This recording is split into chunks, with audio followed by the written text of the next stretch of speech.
Senator Bernie Sanders, you just gave a major speech on democratic socialism, and you laid out what seemed to me to be a very stark contrast between oligarchy and authoritarianism on one side, resurgent, perhaps not since the time of Franklin D. Roosevelt, the rest of us on the other side, making the argument that, as I understood it, that democratic socialism was the best and most effective response to that. First of all, is that a correct interpretation of your speech?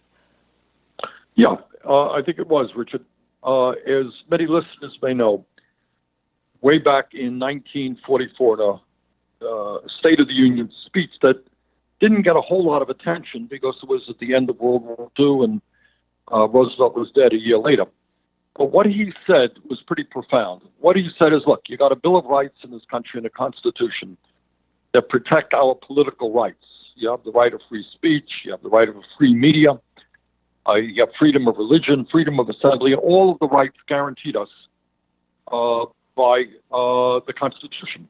But what he said is we don't have economic rights. And he thought that to advance the American dream, what we needed to do was understand that economic rights were human rights, just as important as political rights. And what that means is that right now, yeah, you have freedom of speech, but if you don't have a whole lot of money and you get sick, you can't afford to go to the doctor. You got freedom of religion. You can choose whatever religion you want to practice. But if you are a young person today in America who wants to go to college, you may not be able to do that because the income of your family is too low.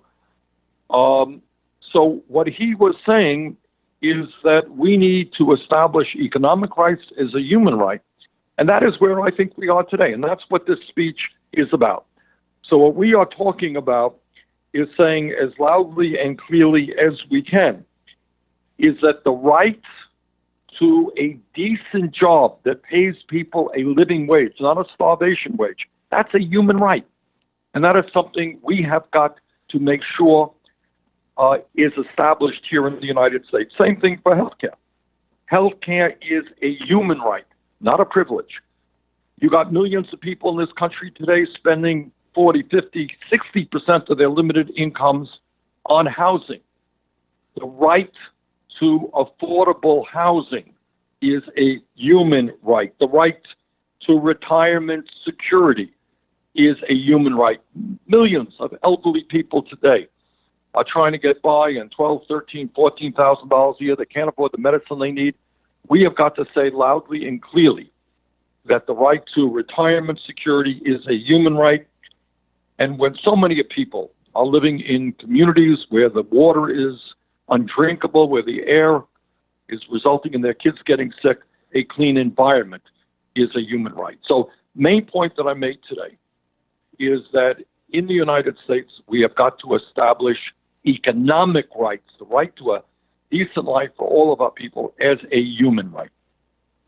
So a lot of the commentary that I'm seeing to your speech, as is often the case, seems to miss that fundamental point about economic rights. A lot of the commentators are fixating on the words democratic socialism. And how important is that to the message as opposed to, let's say, the new economic Bill of Rights you talked about? Are they both important? Are people getting distracted from the main message? What should we be talking about now in the conversation? Well, I think, media is the media, and media lives in its world. But what the media, I think, does not really understand is that despite the relatively strong economic times that we're in, unemployment is relatively low, the stock market is high, GDP growth is fairly good. Despite all of that, you got over half the people in this country living paycheck to paycheck.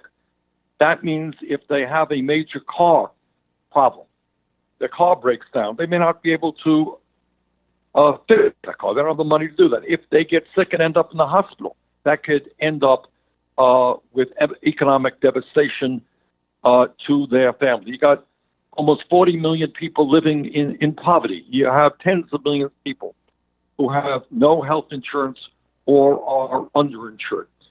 So I think the message that has to get out, and what this speech is about, is that in the year 2019, in the wealthiest country in the history of the world, what democratic socialism means is a government that works for all of the people and not just a few.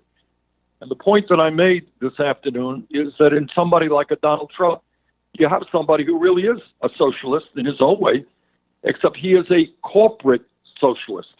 He believes absolutely in helping huge government subsidies for the fossil fuel industry. He believes in deregulating Wall Street. He has no problem that Amazon, the largest, a company that made some $11 billion in profit last year, owned by the wealthiest person in America, didn't pay a nickel in federal income taxes.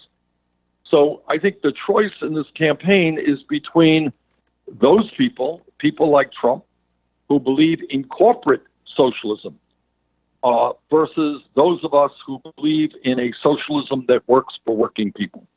So in terms of a socialism that works for working people, aren't we, some people, especially older people, people of our generation and so on, may fixate on this word, but aren't we already in a way, in certain ways already, something of a democratic socialist country? Right. What people should know is that when Roosevelt brought about Social Security in the 1930s, it was called a socialist program. And as Harry Truman mentioned, and I quoted him in my speech this afternoon, virtually every single program, the right of workers to form independent unions, the right to protect family farmers, the right for affordable housing, all of those issues over the years, including Lyndon Baines Johnson. When President Johnson initiated Medicare and Medicaid, he was attacked terribly for these so-called socialistic programs.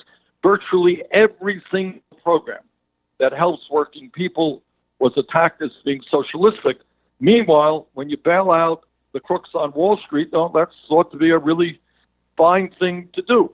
That's not socialism. When you spend huge amounts of money propping up large corporations, that's not called socialism. That's a wonderful thing to do. So essentially what we are saying is we need democratic socialist policies which benefit working people and not corporate socialist policies which benefit wealthy campaign contributors and corporate entities.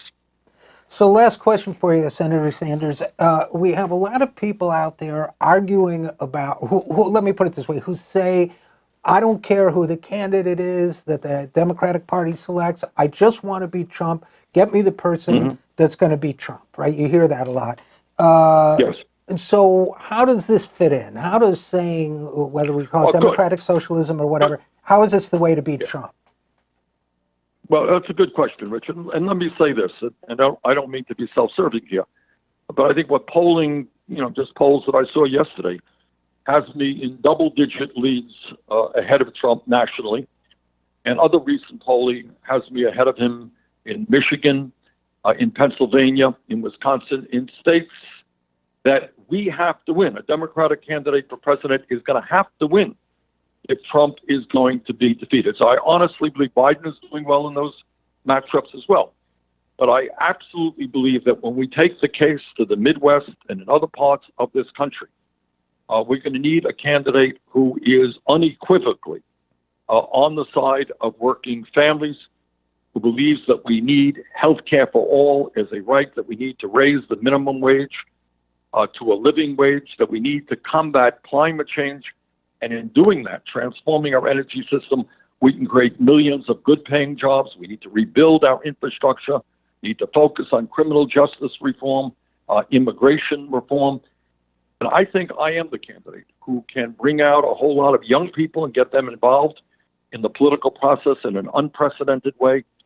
And I think we can reach a whole lot of working people who have in many ways given up on the political process. So, we look forward to this campaign. I look forward to defeating Donald Trump, who in my view is the most dangerous president in the modern history of this country. Well, Senator Bernie Sanders, we appreciate you taking the time to speak with us, and thank you so much. Thank you, Richard. Take care. Bye-bye. Bye-bye. And we will be right back after this. I am Richard RJ Eskow, and this is the Zero Hour.